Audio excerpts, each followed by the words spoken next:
Welcome to We Are Human Leaders. I'm Alexis Zana, and together with my co-host Sally Clark, we're delighted to speak with Aunty Munya Andrews and Carla Roge on today's episode. Our conversation today centres around reconciliation and allyship in modern workplaces. Australia is home to the oldest living culture in the world, and we have much to learn from Australian Aboriginal wisdom and dreamtime. In today's conversation, we have the privilege to learn from the lived experiences of both Aunty Munya Andrews, an accomplished Indigenous author and barrister with degrees in anthropology and law, and Carla Roge, Churchill Fellow, highly respected program designer and facilitator, and dedicated ally. These women are a dynamic duo.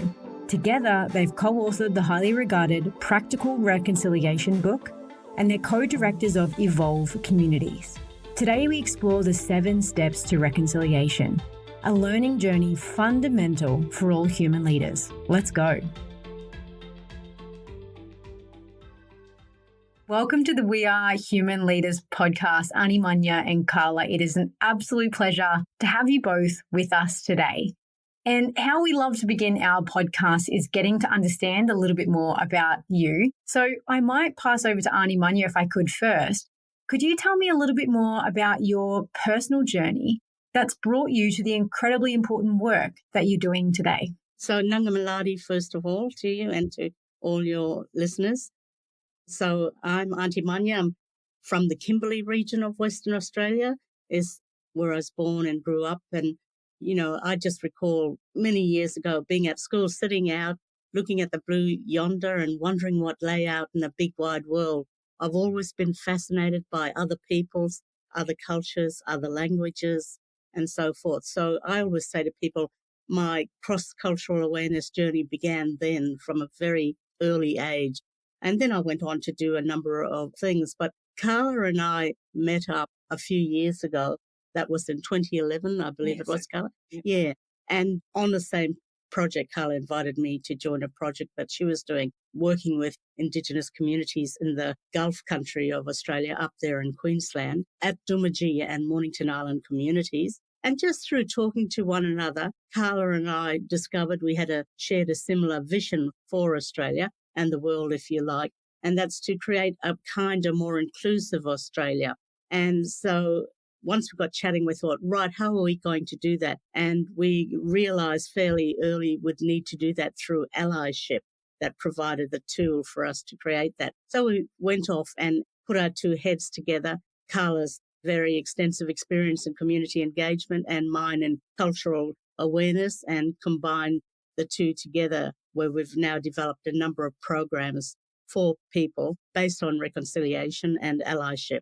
So that's where it first began. And since then, we've developed all sorts of products and training, including a number of books that were put out there to further understanding. Wow, thank you so much for sharing, Aunty Munya. And Carla, I'd love to hear from you. I imagine your journey probably looks a little different. Can you tell us about how you found yourself in this work that you're doing? Yeah, it's so different in every aspect, Alexis. So I'm not Indigenous, and one of my ancestors was on the First Fleet. So in 1788 came over from England at that time, and their offspring actually came and invaded, well, I don't say settle, invaded the area that I've actually call home now today. And I can remember at a very young age, wandering through the bush in Australia. And at that time I was living in a place where there was beautiful, rich coloured Hawkesbury sandstone, and looking across at the beautiful blue water and ocean, and hearing the spirits of the ancestors, the old people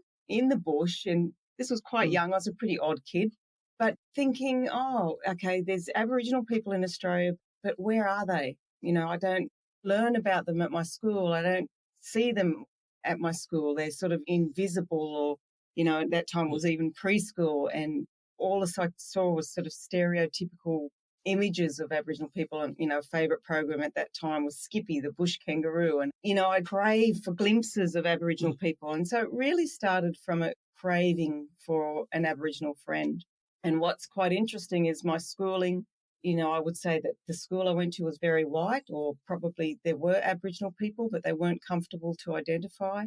And so it took me a long time. It took me sort of to my early 20s to actually have a craving, or to have that craving met, to actually make an Aboriginal friend and start working with Aboriginal communities and people. And in fact, my first holiday when I left school, all my friends went off to Earl's Court in London and Europe, and I actually went to the Kimberley, which coincidentally is where Aunty Munya is from. And then so my career gradually sort of worked more and more in this space, and then which took me to having that big project in 2011 where Aunty Munya and I met. So my whole life has been a journey of learning and reconciliation and finding out more about Indigenous wisdom and learning from my mistakes, which I've made plenty of along the way. Thank you both for sharing your stories. I think there's a lovely sort of interwovenness there, and also sort of coming from each from your own spaces and joining together now to do this beautiful work together. And I think what you mentioned, Carla, as well, that the invisibility is really means that we can't have kindness and inclusion. We really need to have visibility as a potentially, I think, a starting point for that sense of kindness and inclusion. And I'm curious to just know a little bit more about why those two terms in particular resonated for you both and what that means for you in the context of reconciliation. Great question. Yeah, great question. For me, I grew up in a time in Australia where I remember the discrimination and the apartheidness, if you like, because in fact, that's where apartheid comes from, the laws that govern my people. The Afrikaners just gave it a great name, apartheid meaning apartness, separate from. And, like I remember, I was very proudly proclaimed that I was born in the Derby Native Hospital, which was the black hospital, because there was a hospital for black people and a hospital for white people. So I grew up during that time. I remember my people not being visible in Australian society. We now have many Australians come on board and do an acknowledgement of country of Aboriginal people. And I always say to people, because people worry whether it's tokenistic or not, and I say, you cannot imagine what that feels like to people that have been excluded from Australian society and made invisible. And I remember that time. And so whenever I hear an acknowledgement of country, it means so much more to me personally, because it's a way of saying to us, the First Nations people, saying, I see you. And not only do I see you, but I respect you. And that is such an incredible thing. So that for me was the impetus of, wanting to become visible and then wanting to be treated fairly. So that's why inclusivity is very important to me. And so at Evolve, we have 3 values. It's quite simple. And one of those is kindness, and kindness in kindredness. And so we might talk more about what you can learn from Indigenous wisdom. But for me, I think that's, even from that young age, I always had a sense that as a non-Indigenous person, I felt like I had so much to learn from Aboriginal people, and there was this strength and resilience and this wisdom. And Aunty Munya and I, when we met, we really connected that we both had a similar philosophy that, everyone has this similar human needs, and we define those needs at Evolve, and other people have defined them as well. But things like the need to contribute, to be valued, to belong, and then we also recognise that the celebration of what makes us different as well, but starting from a place of connection and then celebrating difference. But for me, I guess, I've lived a very privileged life, and a big part of my being an ally is acknowledging that privilege and understanding it. So from that privileged position at a very young age, I felt quite traumatised by anything that excluded another person. So unkindness, I guess, and racism. I grew up around people with racist beliefs, and even I, uneducated, even to this day and age, I still would have racist beliefs, because they're things that we're taught from a very young age and might come from things that, are unconscious bias that we're not even aware of. So I guess for me it was a sense of justice, but also just how much we can learn from being inclusive of everyone. And that's the only way we're going to move together forward in a kind way as a nation, is when we see and value the wisdom within everybody. But I particularly think that a culture, a people that have one of the continuous oldest living cultures on this earth that have been around for tens of thousands of years. People walking down the streets of Broken Hill or Mildura in Western New South Wales can trace their ancestors back to nearly 50,000 years, and I've worked with those people. I lose mine at 250 years. So how much have we got to learn from that wisdom? So that's what kindness and inclusion really means to me, and just really disliking people being treated unkindly and unfairly. Yeah, that resonates so strongly for both of us, and we know for our listeners that we are human leaders, because that's certainly what you're speaking to, Carla, as well, from my own experience, that real sense of sorrow on some level at the loss, at the absence of reverence for the wisdom that there is. And so really beautiful work that you're both doing together to shed light on that, and to even bring that into modern organisations through your trainings and the products that you offer. And I know you work with 7 steps to reconciliation and allyship that you've developed. And I'd love if you could tell us a bit more about them, about these steps, and how they can help modern organisations and modern leaders to create change. Yeah, well, I think frameworks are always useful.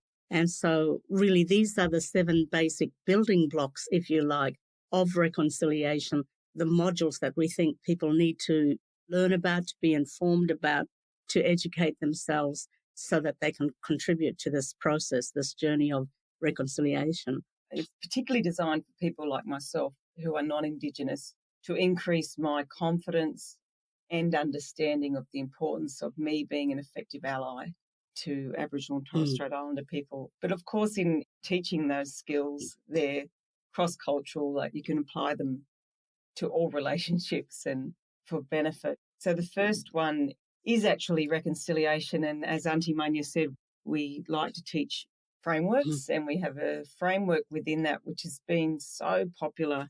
It's blown us away because it's so simple. Yeah. It's 3 steps. The R3 culture, we call it. The R3 culture. Yep. And if you're in a tricky conversation, if you can't get your child, for example, to wear their raincoat off to school in the pouring rain, you can revert to these 3 R's. And so it's to reflect, to stop and, just pause and identify what's at the heart of the matter. Relate, put yourself in their shoes, and reconcile, sit down and Work design a a way solution forward. together. Yeah, together. So reflect, relate, reconcile. And then when we go to each of the other modules, we give an example of people come up with their own examples of how they can apply that framework to different challenges. The other important aspect in reconciliation we talk about is the 1 in 30 principle. So 3% of our population in Australia is Aboriginal or Torres Strait Islander. So if you're in a room of 30 people, for example, only one of those people will be Aboriginal or Torres Strait Islander statistically. So what Aunty Munya and I and Evolve, we're really strong about is providing people with the tools, the 29 and 30 people like myself, to step up and do all of the important work that needs to be done to take our country forward together. And, so people, because we can't keep going back to the Aunty Munyas of the world, even to say, to teach me, I want to know about this. That's why we've designed these tools so that people have a way of educating themselves, but without burdening the people that, Aboriginal people and who have so much work to do already. I couldn't agree more. And Carla, something that I sort of resonated with what you were saying there, also as a white Australian, is that very often those of us who would like to be allies don't always know where to start. And I think that framework gives us a very neat way of understanding. Firstly, it's beautifully simplistic. It's something that is very actionable. And as you mentioned, whether it's sort of trying to get our kids to wear shoes or raincoats or have tough conversations, that pause and reflection and that opportunity to just shift perspective and say, hey, what might this other person be experiencing in this moment? How am I contributing to that? How can I do better? And then come together to sort of create something from both angles that is bringing us together as human beings, connecting us together as human beings, rather than driving us further apart. And something that I've witnessed so much is that when we feel that sense of shame in the moment, when we think we've said something wrong, or we've done something wrong, often people double down on that behavior because they're so uncomfortable with admitting, oh goodness, I've said the wrong thing. And again, I just appreciate that this framework is an invitation to sort of take ownership for that and say, well, let's just reflect. Perhaps I did say something that wasn't the right way about it or was offensive, but it's an opportunity for us to work together to find a solution that works for both of us. Yeah, and that's the first step. And then we go on step 2, we look at how amazingly diverse Aboriginal Torres Strait Islander Australia is. And to do that, we just start with looking at the map. The Indigenous map. Yeah, with the 500 different nations in languages. And just so at a glance, people automatically see, oh my God, there's so much diversity. And we remind people that although there are many things we share in common as Indigenous people through our indigeneity, that there are also many differences so that people have that understanding. Yeah.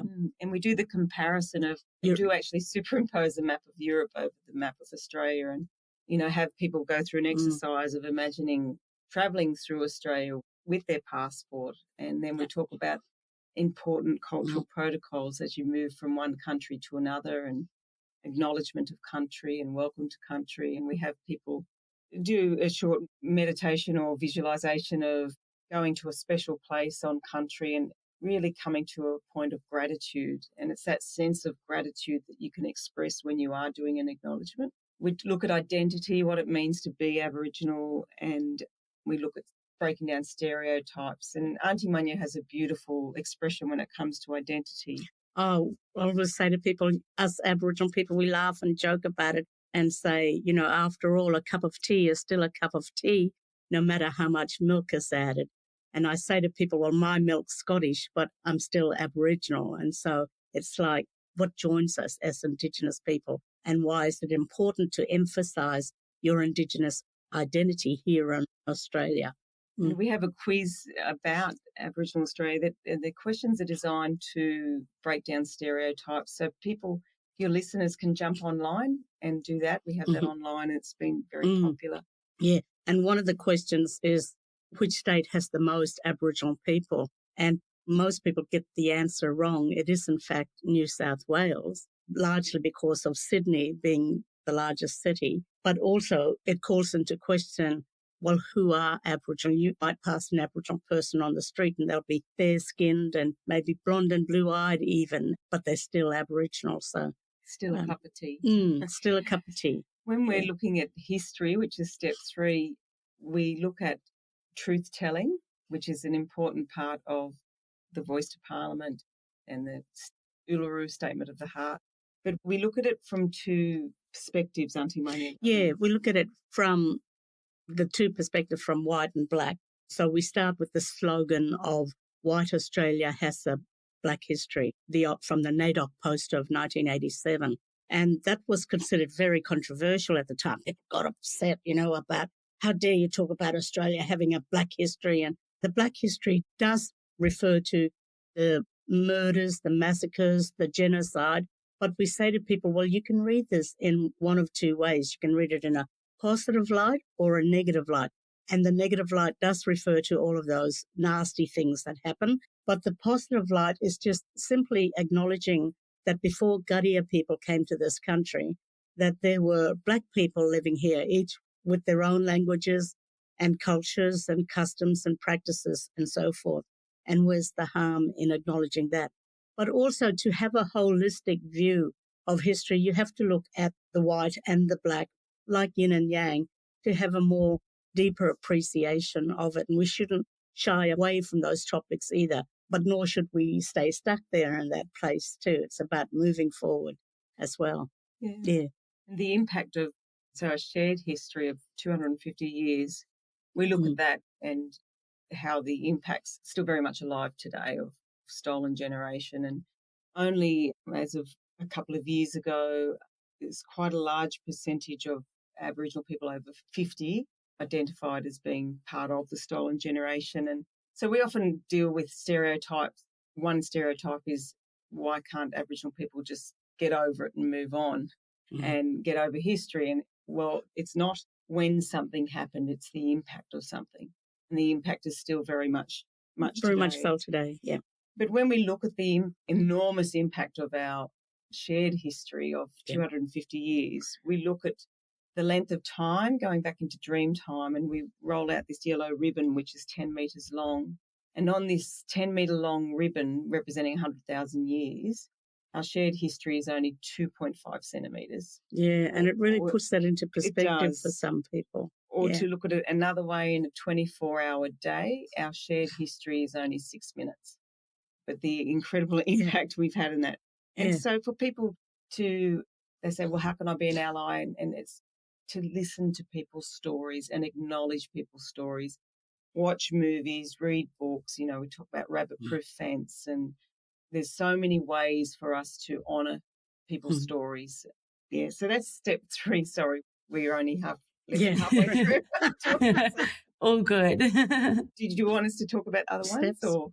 Yeah, if I may. I think it's so beautiful to hear, because what I love is there's a real richness that you are bringing with all these different approaches to not only sort of explain in sort of very visual ways, which I think sort of connects people with information really immediately, but also allowing people to have this almost emotional journey of understanding and seeing that breaking down these stereotypes one at a time actually becomes something that they're able to more deeply relate to themselves, and then feel that understanding, that warmth, and then that inclusion and that kindness coming as a natural consequence. So I'm super curious to hear next for.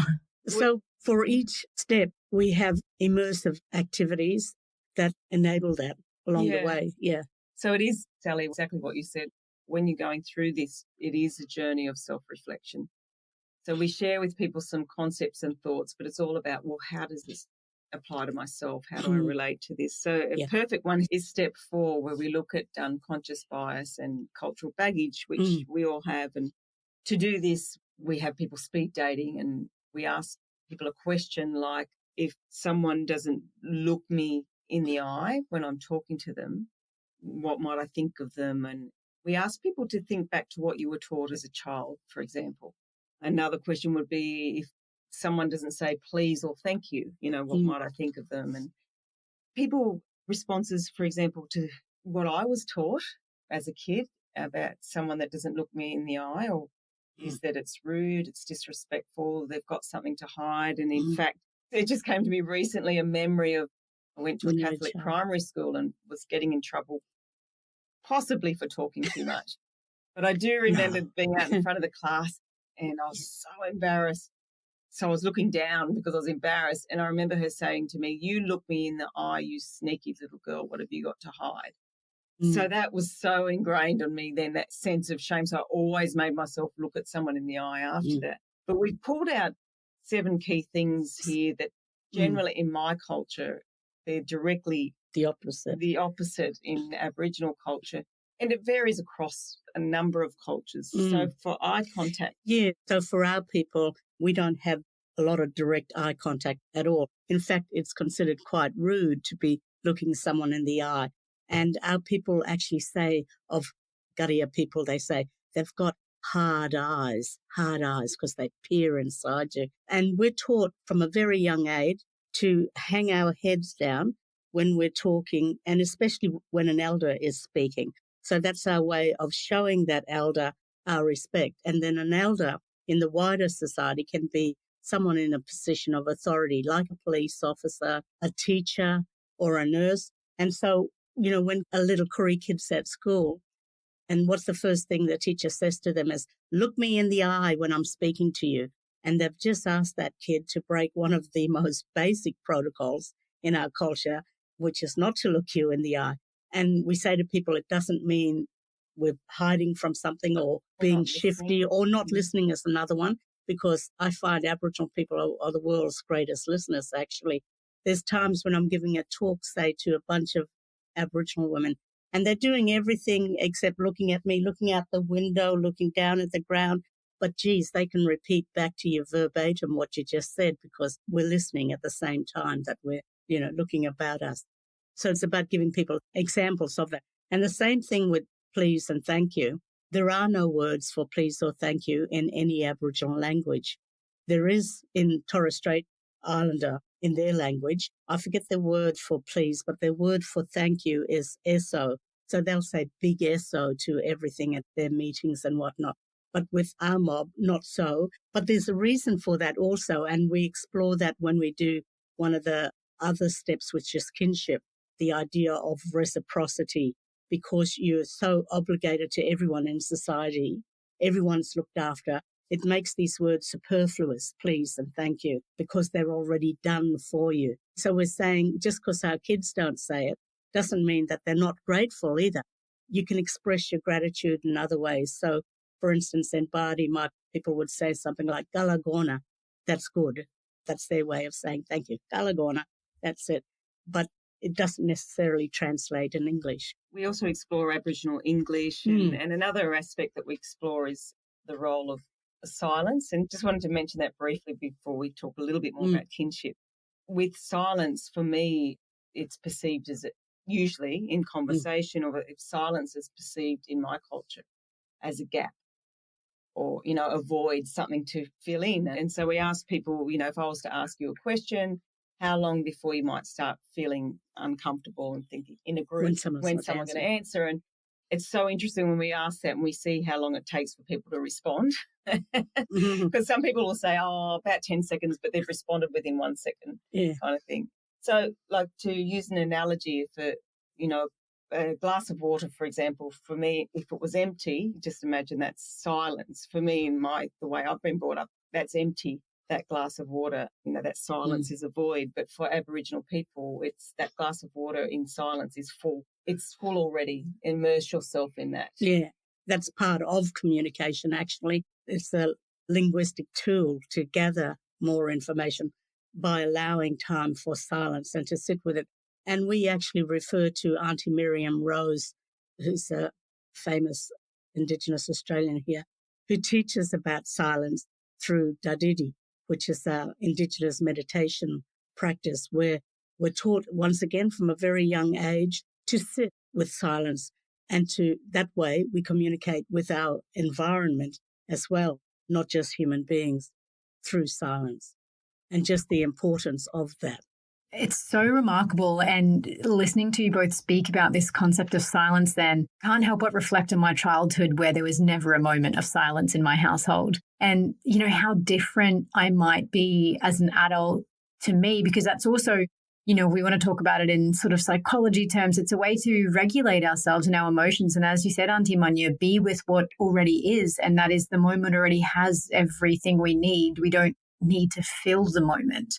And I think it's such a Western thing that, more is more. We're always filling gaps, filling silences. And, such a beautiful and culturally so different understanding of what it means to be in silence. I'm so grateful that you shared that with us. Yes, just for your listeners, just Google Aunty Roge or Miriam Roge. We show a 3-minute video of her, and we could spend a whole day just unpacking each sentence.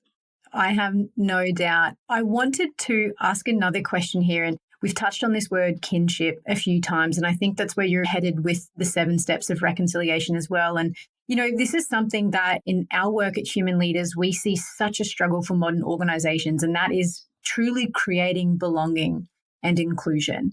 And do you think that there are lessons that we can be learning from First Nations kinship around this idea of belonging and inclusion? And I'd love for you to share some of those thoughts with us. Yeah, absolutely. It's all about belonging. Our culture teaches us that we're all interrelated and interconnected in some way. Not only do we have familial terms for each other, but you're related. Like, for instance, if you share the same name as someone, you're related.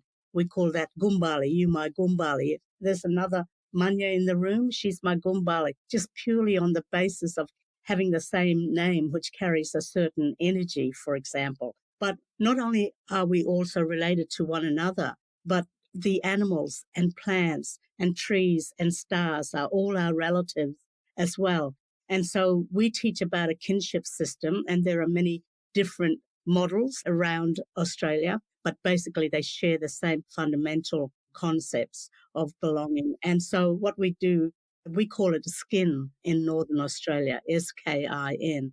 All throughout Aboriginal Australia, every person belongs to a skin group of some kind, and the names vary across the country.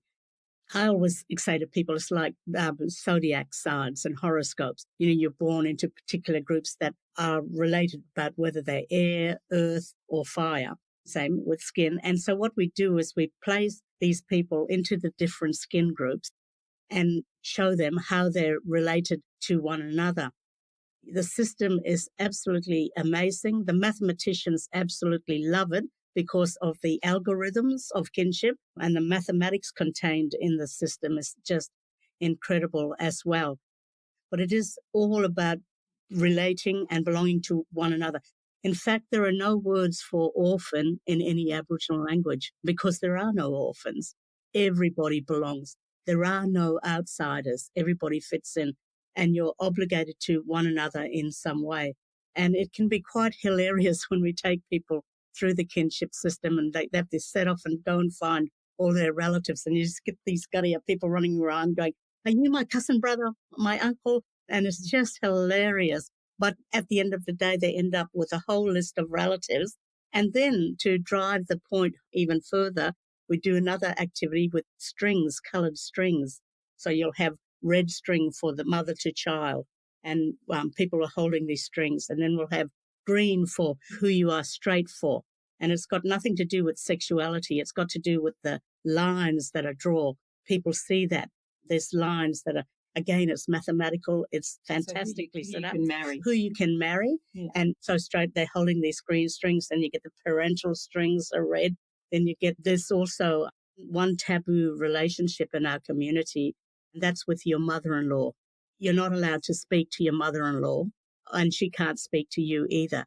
The way we show respect to our mother-in-laws is to give her our back. So again, it's very opposite to the mainstream society, but it doesn't mean you don't respect her. That's being respectful.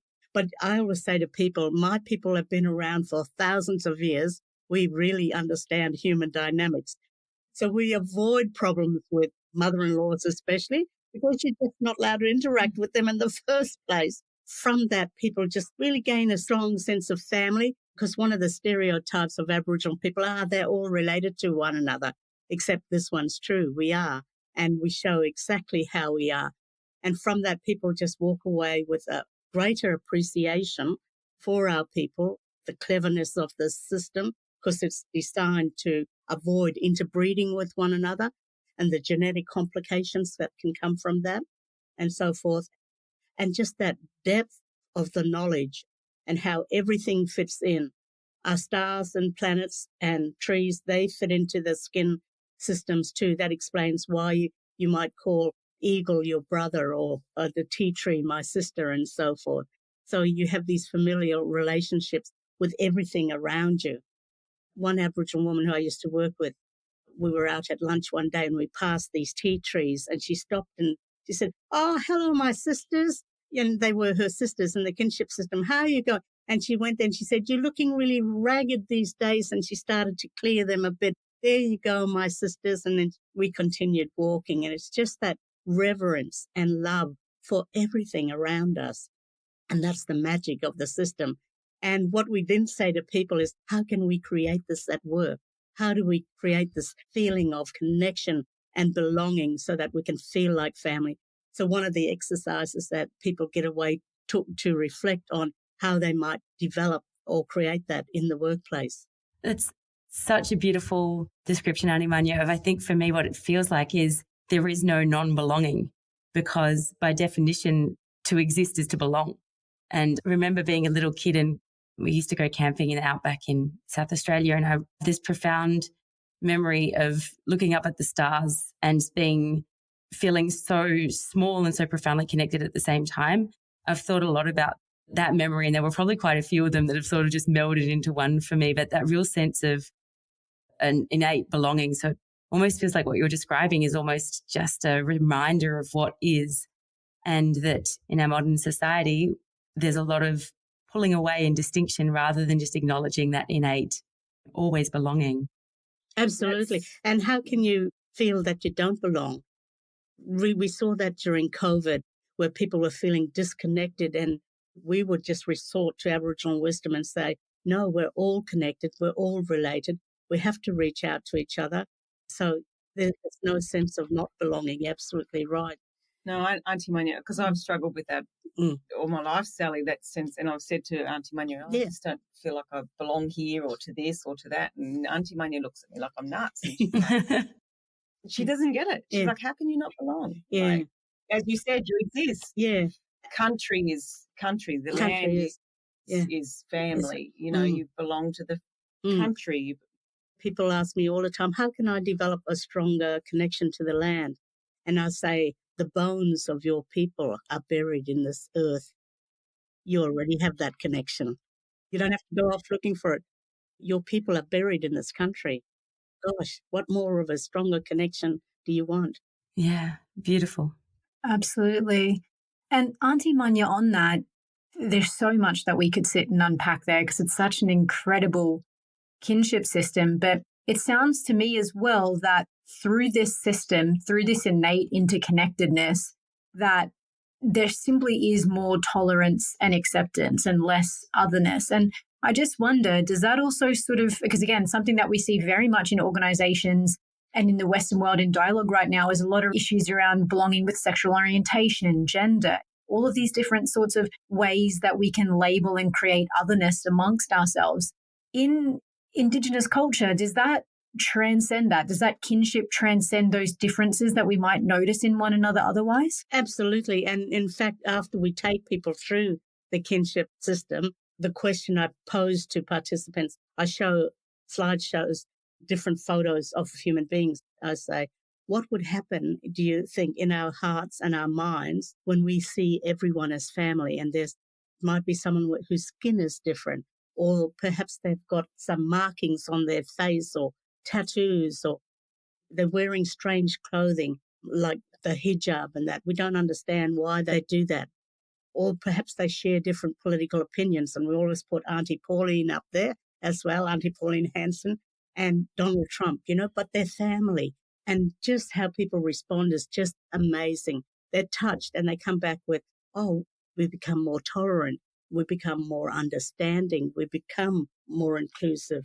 And that's the wonderful gift that particularly Indigenous people's kinship systems, because many other Indigenous groups have this strong sense of family, Native Americans and so forth and others. And that's the gift we bring to the world, as saying we are related to one another. And not only that, but we have a responsibility to look after each other. So it does make us more tolerant and more accepting of these so-called other differences that are around. They're still family. And I think there's so much benefit to be gained from that, almost that leaning into that relationship and understanding it, because when we free ourselves to care about each other and to care deeply, it enriches our own lives. It enriches our community. It can feel, I think, for some people quite scary to get to, but I love that the layers of learning that you share sort of bring very naturally, I think, people towards this sense of that's actually just innately our inherent humanity. And leaning into that and creating those stronger bonds, caring for one another, taking responsibility for ourselves and each other is a beautiful and uplifting gift. I'm curious, I know in your work you've mentioned a yarning circle, and this concept really fascinated. I'm wondering if you could explain to us a little bit about this customary practice for Indigenous Australians, just what the purpose is and what the benefits might be in this style of coming together of a yarning circle. Well, it's the way you do business in our communities, and business is used in a more broader sense. It's not just about economic transactions, but about issues that have to be dealt with in that society. And so when we're called together to work out what we're going to do about certain issues, whether it's suicide or drug prevention or substance abuse or whatever, we hold meetings in circles. We always traditionally have done so, particularly our teaching circles. So these circles over time have been called yarning circles because that's what they do. You talk. The wonderful thing about circles, of course, is it makes us more egalitarian. It's round. Just think of King Arthur and his round table, the knights, that concept is round, so it enables everyone to participate. Sometimes also a message stick of some kind is passed and used around. That controls who gets to speak, like when who's got the sticks can speak and so forth. So it ensures that every voice is heard and it stops the louder voices from being too loud and taking over meetings, which invariably happens in the mainstream. Once again, just emphasizing the collectivity and connectivity between us, and that everyone is to be valued and every opinion matters. They've come back into vogue in the last 20 years, 10, 15 years maybe. Yeah, but even when we started, so we always ran our training, our workshops as yarning circles, and particularly when we first started, 10 years ago, whenever, it's still amazing the resistance that we had to having no tables and chairs in a room, that and was just a big having one. chairs in a circle. And I've noticed that resistance, now that we're starting back again in person, has gone even more now. We used to arrive at venues and we'd send all our guidelines, and we'd still, Aunty Munya and I would be having to, we don't do it anymore, but we still would have to lift tables and chairs out the way. But I think with COVID, people doing more online, interestingly, we run Zoom yarning circles as well, and Zoom or online sessions quite egalitarian in that way, in the sense that everyone's on the screen, got the same size box on the screen. And I've found since going back in person now, it's it seems more natural for people to sit in that circle. So what I'm really hearing from that is that the circle really creates, I guess, that even playing field for everyone to come together, to be on the same page, to feel included, and to, I guess, have an opportunity to be witnessed by everyone else in the circle for whatever they bring to the circle that day. Yeah, and it's about creating a sacred space, because the circle is really sacred for us, and it's where people can feel safe and protected. One of the biggest things in our training is we say there's no guilt, no shame, and no blame is the other one. So we try to create safety for everyone where you're free to express your opinions. I always say to people, you can ask us anything. Don't be afraid, because if you don't ask, you'll never learn. And so we try to create that safety, and the yarning circle helps us do that. Yeah. But then backing that up with frameworks like the 3 R's to have conversations that might feel a bit unsafe to start with. Yeah. And I think it's that, and Sally and I find this in our work at Human Leaders as well, when people feel like their back's up against a wall, or they're going to feel a sense of shame, or they're going to feel a sense of blame, they'll either do two things. They'll double down on the behavior, or they'll just clam up. You won't create that beautiful space to actually help someone move through that. And a lot of the time, I think when it comes to reconciliation, there's so much ignorance there. People don't know what they don't know. And when we have the safety to ask our, inverted commas, stupid questions, we get to learn from that opportunity, and we get to perhaps be in that shame for just a moment, but having that shame witnessed by someone else helps us learn the lesson in the moment and then be better. And as Brene Brown famously quotes, we're not here to be right, we're here to get it right. And I think that's the most important thing. Not always having to be right, but making sure we're doing what it takes to get it right, to learn the lesson. And Carla, I'd love to direct this question to you, because I imagine that through your journey, there's probably been many moments of shame and relearning and perhaps rethinking some of the things you thought to be true and right about the world. I'd love to know from you, what have been some of your most challenging and also your rewarding lessons as an ally? And what would you recommend is the best place to start for someone who's wanting to be a better ally? Yes. Aunty Munya's laughing because she's probably thinking of lots of mistakes I've made. One thing I do want to say with that is that I've just found Aboriginal people to be so forgiving, so forgiving of mistakes and blunders. And I've made lots. Aunty Munya's witnessed quite a few, and I still absolutely still make them as well. And challenges, I think, one of those big challenges is not knowing where to start. Being so frightened, fear, I think, is a big challenge. A real fear of offending or saying or doing the wrong thing. I would say that for me probably was the biggest challenge, and I think still is for a lot of people. Also not wanting to seem insincere, or, an Aboriginal English word is gammon, just doing it for tokenistic reasons or something like that. Not real. Not real, not genuine. So where to start, how to overcome this challenge, I feel that the biggest thing is self-educating.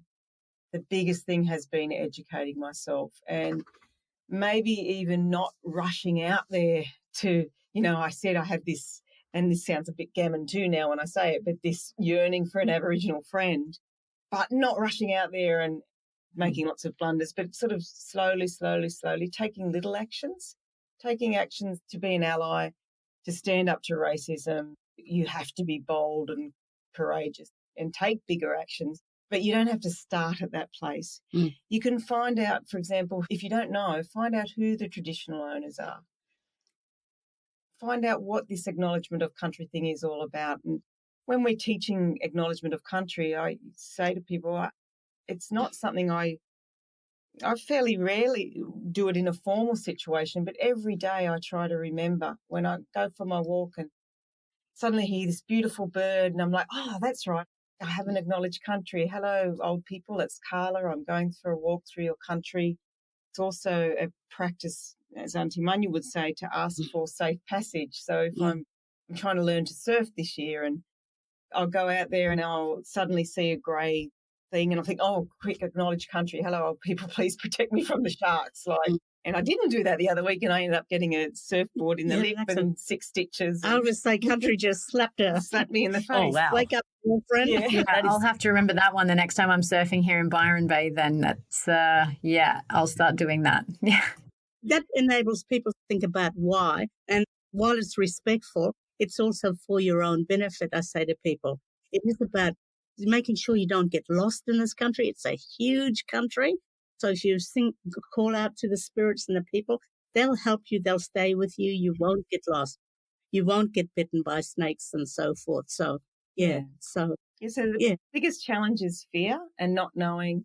And then the greatest way to overcome that is to start just educating yourself. Watch TV, read books, and then you'll feel more confident and comfortable to make those first steps in it. A lot of people say to me, I don't even know an Aboriginal person. But what they do discover as they become more aware is that they did know Aboriginal people, but they just had in their mind what an Aboriginal person was. I think that's beautiful. Thank you so much, Carla. I really love that you've described that fear being such a prominent challenge. And I think, as we discussed as well, the fear of making a mistake or fear of feeling ashamed, fear of some of the other emotions that might come up in that journey. And what I also heard was this, I think, taking responsibility. I think rather than some of the narrative, I think is kind of puts this onus on Indigenous Australians to the change. We almost to take responsibility for this process that I think is actually very much the responsibility of us as white Australians to start and to find our way in that. So I think that's... Absolutely. And as the 97% too, Sally. How can we put this on 3% of our population? Yeah. Beautiful. Point in that, Carla. And I think when you mentioned, doing it in a gammon way, like in a really inauthentic way, and that's something that, very often frustrates us in the work that we do with organizations. It's why are you doing this? Is it to improve economic outcomes, or is it because it's the right thing to do for human beings? And I think, we have a lot of woke culture for sure right now, which I think can be problematic to that true, authentic connection. It's really about coming back to self and coming back to connection and truly valuing every life on this planet and every human being that we come into contact with. And the fact that this beautiful country that we live in, Australia, has such a deep, rich history waiting for us to dive into it and acknowledge it and respect it and connect with it. And I think that when you come to it from that sort of more self-aware, personal and very spiritual place, the connection, it can't be anything but authentic when you look at it that way. So true, Alexis. And as an ally, it's about acknowledging that fear and then, taking little courageous acts. So one of my courageous acts is I do a meditation exercise for people to find their why. Why would they want to acknowledge country? And it's interesting, we just did this in a massive group the other week, and a lot of construction workers, and I'd spoken to one of them and I thought, oh, this guy's going to hate this exercise. And it was really interesting. We took everyone through it, and his feedback was, in the end, was, oh, I love that activity that we did to connect to your why. So it's again about, don't make assumptions about people, but sometimes be a little bit courageous to do something that you might feel a little bit of fear about. Acknowledge that fear and have a go as well. I think that's wonderful. Carla, as a meditation teacher myself, I know there's been instances where I feel nervous about how whether I'm coming across as too hippie. That's, I think, something that I feel nervous about. And then having that feedback is, of course, wonderful validation that these practices can be often quite simple, but very impactful, particularly for people who are experiencing them for the first time and finding, that intrinsic sense of why. And it really empowers, I think, us to change our behavior and to have more courage. We have many more questions, but I'm going to narrow it down to one for both of you, Aunty Munya and Carla. Thank you so much for your time with us. For leaders in organisations who are listening right now and who really feel like they want to drive change to create more reconciled and more inclusive, kinder workplaces, what would be some first steps that they can take, or where might they be able to start to create those kind of kinder and more inclusive workplaces? I don't want to harp on about it, but it does start with educating ourselves. And when we talk about education, we say to people, go with your passion.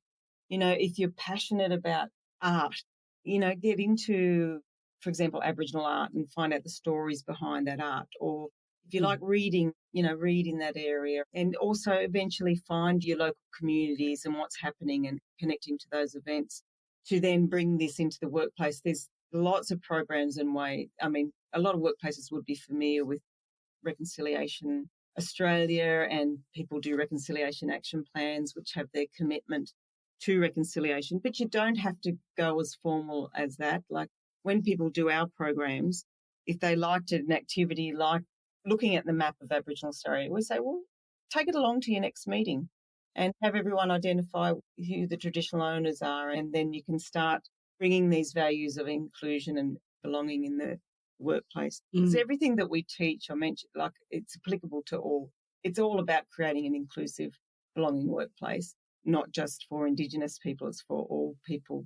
With our programs, we've got loads on our website. You can actually do a lot of interactivities, like I mentioned, that diversity quiz. You can do the privilege walk. Aunty Munya and I have adapted the privilege walk to look at the gap that exists within Australia. You can jump online on our site and do that. We've got this beautiful calendar with Indigenous dates on it that you can download. We also have, when you talked about asking questions, we have Ask Aunty and Ask an Ally, where people can write in and ask any question they like, and we'll do a up to 2-minute video response, and that person remains anonymous. And a lot of those, particularly Aunty Munya's, been going viral across on LinkedIn and whatnot. If people got lots of pathways with us, one particularly that might be of interest to your listeners is, we have our books, 7 Steps to Practical Reconciliation and Allyship. We've got, Aunty Munya has one on Aboriginal spirituality, Journey into Dreamtime, which touches on many of the concepts you talked about today. Published next year will be a children's version of Ask Aunty. And then also after that, languages book that Aunty Munya's written. So lots of resources out there and, on Audible and all those ebooks and things. But in terms of our programs, we have yarning circles, and both online and in person. But for individuals, it's called Reconciliation Pathways. If people really want to go deeper in this allyship, there's 3 stages of accreditation for that. And the first stage, ally accreditation, we only launched late last year, and we've had over 200 people go through that. And we go into each of those steps plus a few additional, and people have to demonstrate competencies in those steps. So obsession, Aunty Munya and our obsession is to have 10 million more allies across Australia. So that's part of that. Yeah. I think that would be a brilliant goal for this country. So thank you, Aunty Munya and Carla, for doing the incredible work that you do. For those listening who do want to connect with their resources more, it's Evolve Communities. We will share all of the information in our show notes. Carla and Aunty Munya, thank you again so much for being with us today on We Are Human Leaders. Sally and I have both learned so much from you both, and we're really grateful for you taking the time to be part of this conversation with us today. Oh, we're delighted. So thank you for inviting us. And we say Big Eso, which is thank you in Torres Strait. Yeah, in Yidagulgorna. In Yidagulgorna. Go well. Big Eso. Thanks for being a part of today's conversation with Aunty Munya Andrews and Carla Rogers. At Human Leaders, we believe reconciliation is a critical necessity to create workplaces and societies that thrive and feel inclusive for all human beings. We hope you'll take the allyship pledge with us. To find more information on today's conversation, including the links to Aunty Munya and Carla's work, check out our show notes at www.wearehumanleaders.com/podcast. We'll see you next episode.